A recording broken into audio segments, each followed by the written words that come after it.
pourquoi on revient souvent là où on souffre. Aujourd'hui, je vais vous parler d'un concept important en psychanalyse qui est celui de la jouissance. Alors la jouissance, c'est ce qui fait mal, mais on y retourne quand même. Alors si je dois prendre un exemple qui est peut-être pas très savoureux, mais c'est ça qui me vient à l'esprit, je suis désolée, c'est quand vous avez un bouton blanc, un bouton rouge, alors ça fait mal, et puis vous pourriez très bien le laisser comme ça, n'est-ce pas? C'est pas grave, hein, mais vous allez quand même le percer. Et là, ça fait mal et vous continuez quand même à le triturer, à le percer pour bien voir le pus sortir. Je suis désolée pour l'image, c'est vraiment ce qui m'est venu comme métaphore. La jouissance, c'est la même chose. Pourquoi est-ce qu'on me dit souvent, oui, je comprends pas, il y a cet homme-là, il est bien, il a l'air gentil, il a l'air bienveillant, et je suis pas attirée, quoi. Et c'est toujours comme ça, je suis attirée par les hommes, par les mecs qui sont pas bons pour moi.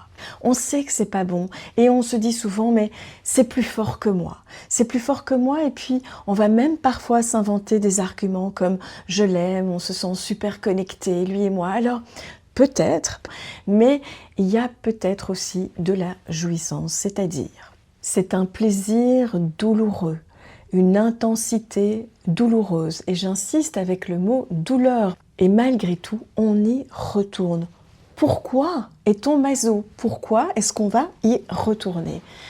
Alors, il faut comprendre les racines de la jouissance. La jouissance, elle prend son origine bien souvent dans un manque, dans un raté. Et là, on retourne en arrière, dans l'enfance. Et oui, en psychanalyse, on adore retourner dans l'enfance. Pourquoi? Eh bien, parce que dans l'enfance, il nous manque quelque chose. Notre vie, à nous tous et à nous toutes, est trouée de manque. Et parfois, ou souvent, le manque devient un moteur de recherche. Le vide qu'on a vécu, l'absence d'un parent. Alors, l'absence d'un parent, ça peut être un parent qui a été présent physiquement, mais qui n'est pas vraiment là pour son enfant. Donc, la jouissance, ça va être de retourner là où il y a un point de manque, un raté. Ce vide, ce manque, va être un moteur de recherche. C'est-à-dire que inconsciemment, parce que bien souvent le sentiment amoureux, le choix amoureux est inconscient, c'est-à-dire qu'on ne se décide pas de tomber amoureux de quelqu'un, eh bien ce choix inconscient d'être amoureux de telle et telle personne va prendre sa source dans le manque, dans le raté. Pas toujours, mais souvent. Et c'est là qu'on se pose la question. Pourquoi, encore une fois, mais pourquoi est-ce que j'ai besoin que mon inconscient aille prendre jouissance dans ce manque, dans ce raté? Et là, on est amené à se poser la question de est-ce que je fais des choix par réaction ou est-ce que je fais des choix par action? Si c'est par réaction, ce sont des choix qui sont posés sur base des manques, sur base des ratés, sur base de la jouissance qu'on va retirer à jouer et rejouer toujours ces mêmes manques, à rechercher ces zones de vide pour pouvoir peut-être espérer en vain que le parent nous reconnaisse, que l'amoureux nous reconnaisse, que l'on soit approuvé, que l'on soit reconnu, que l'on soit aimé tout simplement, parce qu'elle est là notre essence. On a tous et toutes besoin d'amour, bon sang. Sauf que c'est pas l'autre qui va nous la donner. Surtout pas quand on est adulte. Peut-être un parent peut prendre conscience à un moment donné et le donner à son enfant. Mais adulte, ça se joue autrement. La seule histoire d'amour que vous allez pouvoir jouer de la manière la plus saine possible, ben c'est avec vous.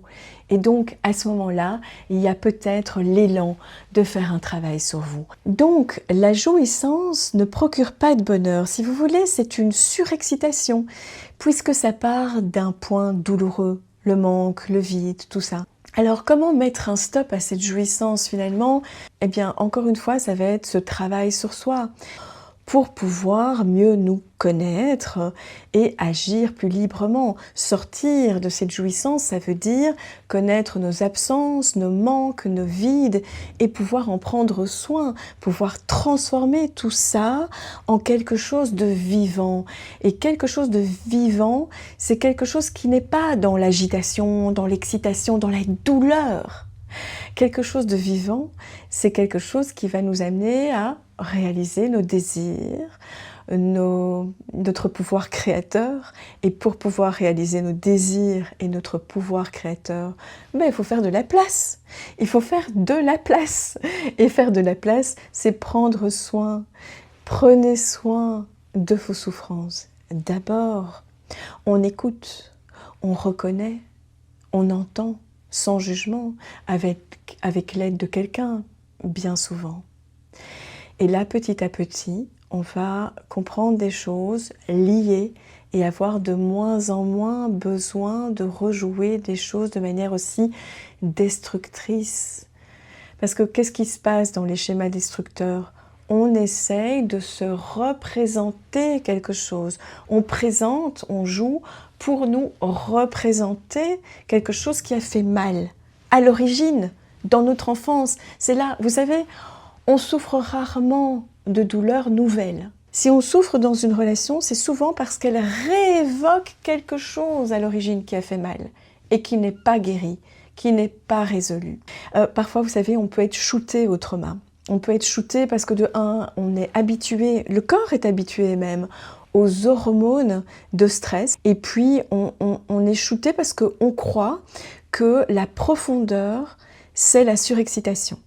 Alors on dit ah mais c'est une relation super forte, on est hyper connectés, tu vois, parce que oui on souffre, mais c'est fort entre nous. Oui, alors c'est fort certainement, parce que certainement vous vous rencontrez dans des traumas qui font écho pour chacun de vous deux. Mais la force, l'intensité ne veut pas dire la profondeur. À mon sens, la profondeur d'un lien, ça nécessite de la présence l'un à l'autre. Et comment vous voulez être présent à l'autre, comment vous voulez que l'autre soit présent à vous, si vous-même vous n'êtes pas connecté à vous-même. Et quand on fait ce chemin de présence, alors il y a la place pour le lien, alors il y a la place pour l'amour. Je vous invite à écrire en commentaire, à liker cette vidéo déjà si ça vous parle, et puis vous pouvez vous abonner gratuitement. Tous les jours, je vous envoie une vidéo qui parle de concepts psychanalytiques et bouddhistes. Et je vous souhaite une très belle révolution humaine.